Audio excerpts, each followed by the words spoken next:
So ayan, medyo nasa 3/4 na tayo ng pag-aayos. And ipapakita ko na sa inyo kasi mag-aayos na ako. So baka hindi nyo makita or ma-appreciate yung pinaka-design. So ayan, nailagay ko na kasi ito agad. So basically ito, wala yan dyan. Naayusin natin yan, ilipat natin yung banda dito. So tapos lalagyan ko lang din to ng ilaw, yung paganyan na yan. So hindi pa siya as in totaling ayos. Pero, ayan, ito yung laminated na na wallpaper. Ang maganda dito is tuloy-tuloy siya. Wala siyang yung cut. Kumbaga yung pinaka-cut niya is mahaba, para siyang kasing laki ng plywood. Tapos, yun nga, ito yung ginawa natin na wooden panel, fluted wooden panel. Pero, ayan, basta tatanggalin natin to.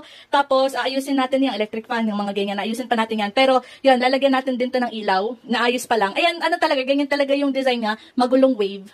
Ayan, tapos ito, ayusin ko pa yan. Ang dami pa nga ayusin. So, basically, parang magiging yan ito. Iusap pa natin gano'n. Nag-aayos pa lang talaga ako. Pero, ganyan halos ang magiging itsura niya. Ayan, tapos yung magiging dito naman yung background. Magulo pa din kasi siya. Pero, gagawin natin ng, siya, kurtina. Basta, papakita ko sa inyo once na tapos na. Mag-ayos muna ako kasi, anong oras na? As in, gabi na. Pero, yan, sobrang pagod na ako. And yung kamay ko, ayan, panay glue na. Nung No More Nails glue. Ayan na siya, nadikitan na. Pero anyways, ayan, at least nakita niyo na. Again, wala pa yung ilaw. So, hindi nyo pa siguro ganun ma-appreciate. Pero yan, excited na ako, lagyan din siya ng ilaw and all. Pero, ayan, at least, di ba, maayos-ayos na. So, wala, ganyan talaga yung pagka-wave niya. Magulo. Style siya, ganon. Pero ayan, di ba, nagawa na yung wood, yung white and all. Ito, ayusin pa. Basta.